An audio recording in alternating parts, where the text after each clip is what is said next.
guess what I purchased? No more MacBook for me. I'm sure most of you are fairly excited about that. I'm gonna go ahead and roll the unboxing footage right now.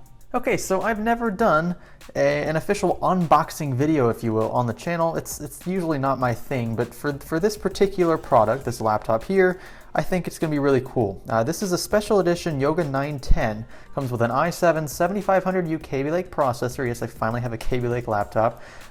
16 gigabytes of DDR4, I believe. This isn't low power DDR3. They actually have DDR4 soldered on the board. 512 gigabytes of solid state storage, and a 4K, I think it's IPS display. So I pointed out the special edition because the guys at Best Buy were telling me that there are approximately 5,000 of these. I think there are exactly 5,000 of them. Best Buy gets about 3,000 of them, and they don't really know what number out of 5,000 this is. The cool thing is they actually have it engraved on the laptop itself, just underneath the shift key on the left side of the keyboard.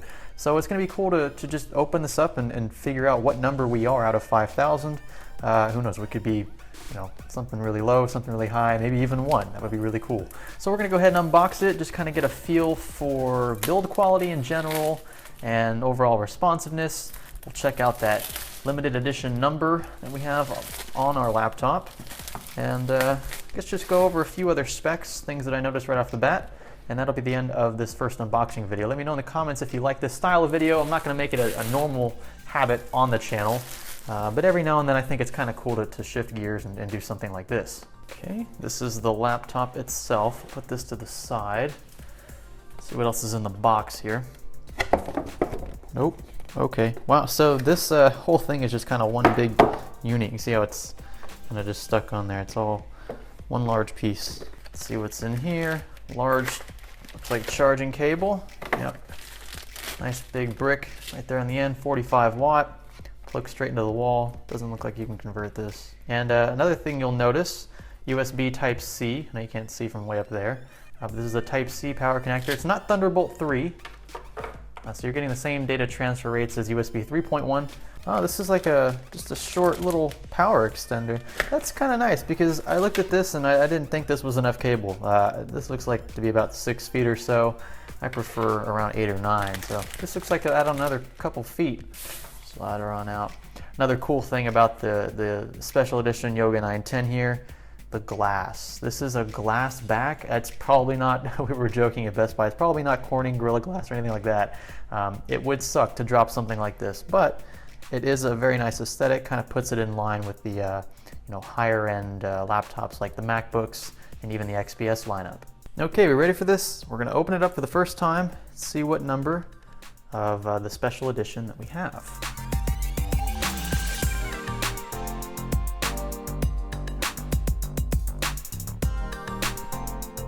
$759 out of 4,000. That's pretty cool. That's only 4,000, not 5,000. It's really nice. Well, this thing booted up for the first time in like 6 seconds, especially if you're coming from a laptop that doesn't have a solid state drive in there with your operating system installed on that. These boot times are going to be life-changing for you. Not as fast as my MacBook. Of course, different operating system, different things in play there. But overall, still very snappy. This is my first Windows laptop I've ever owned with a solid-state drive. So super cool to see Windows 10 boot up this quick. Wow, so much legal stuff. Oh my. This reminds me of that South Park episode. I always get a little nervous here. This hinge is beautiful. I mean, it's so rigid. You would think that something like this just wouldn't be very sturdy. It doesn't look very sturdy, but it really is. I mean, look at that. The screen itself probably weighs, half a pound, and it's just keeping it just like that. You can definitely hear those fans. I know you can't hear it just from my microphone, but they're there. It's a big change from the MacBook 2016, which was passively cooled. Not the Pro, but just the 12-inch MacBook I have. This gets hot. It's already actually pretty hot up here. That's probably where the CPU is. Hear the fan?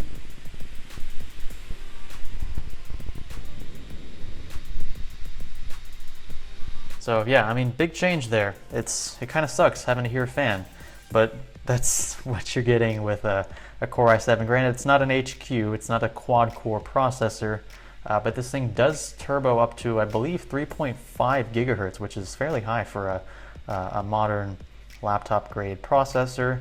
So I imagine it is getting fairly hot. We'll run some tests in the official benchmarking video but I can definitely tell this thing's putting off some heat. All right, check that out. I tell you what, the 4K screen, God, I thought the Retina display looked good. I'm not sure what the PPI difference is here. And I don't know if I mentioned this earlier. I actually didn't realize this either until I got into the store and started playing with one. It is touchscreen as well, so that's super cool.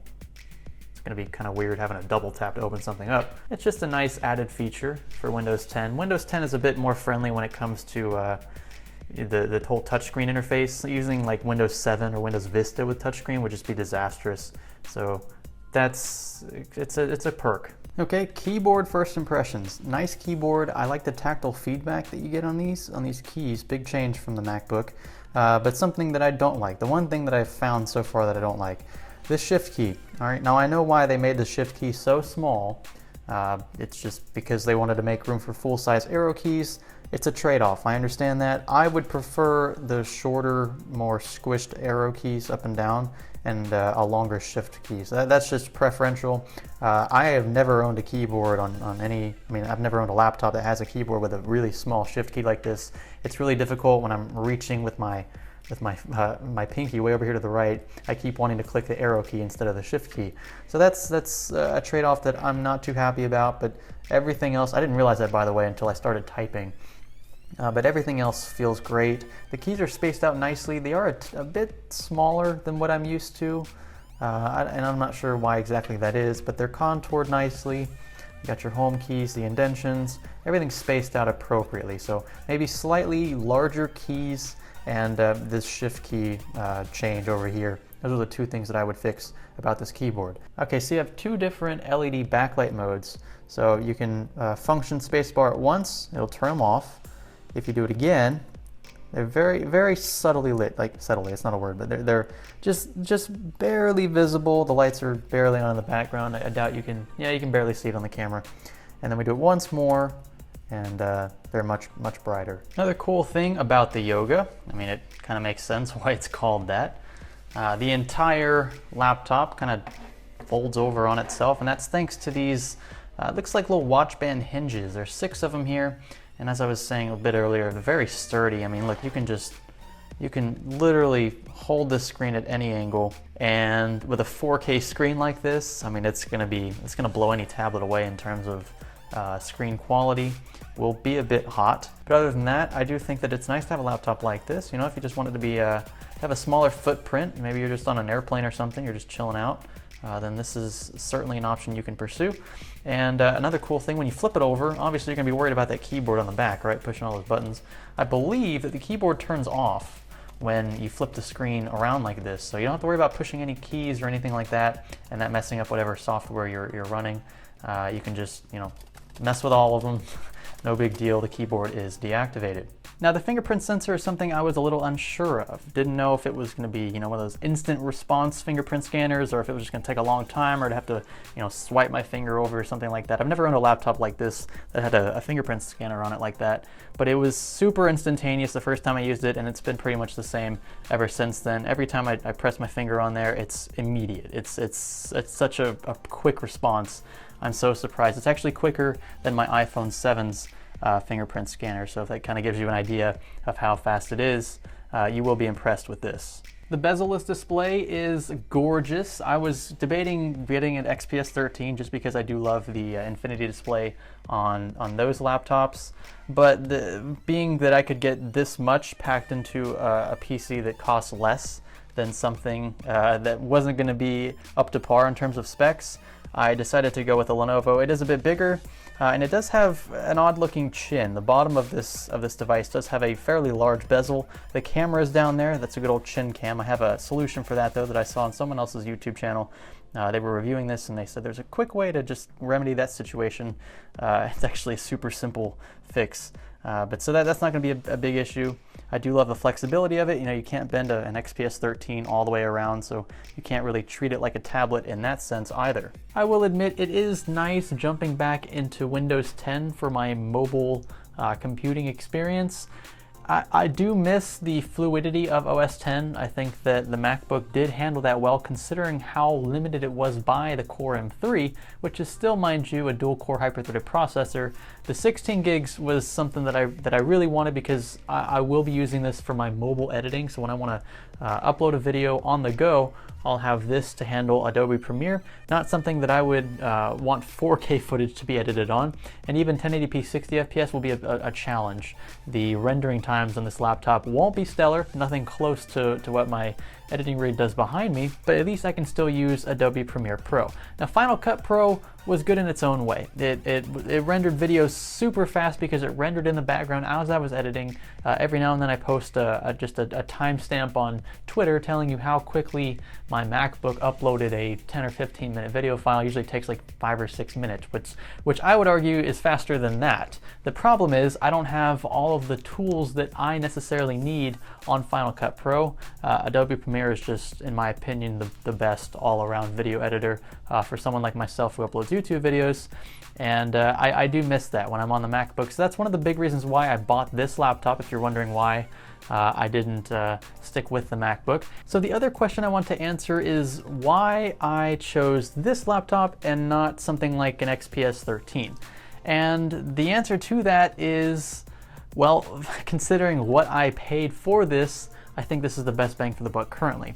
Now, Best Buy, as far as I know, is the only retail store currently running this kind of sale. But this laptop normally retails for $1,600, which is roughly what the Dell XPS 13 retails for, given similar specs. I don't know if you get 16 gigs of RAM and 512 SSD with that XPS 13 price. But when I saw this, I knew right away that this was going to be the best deal I could find. And after, I mean, that's after Black Friday and Cyber Monday. I was looking. I didn't see any deals that were this competitive during those holidays, if you will. So it's kind of, I don't know, it's a little strange that these tech deals aren't really following suit with the Cyber Monday and Black Friday shenanigans like they have in the past. If you're wondering what I would compare this to, I've played with other laptops. Of course, I've had my MacBook. This is, I would say, if my MacBook's a 10 out of 10 with build quality, which it is. It's a really, even if you don't like Apple, the MacBook is built very nicely. Even if I give that a 10 out of 10, this is pretty darn close. I'd say a 9, maybe 9.2. You know, it's up there. It's not a 7 or an 8. There's no plastic on this device. The glass on the back here, I know I mentioned that a bit earlier. This glass is just beautiful. I would rather have this on the back than something like solid aluminum like the MacBook does.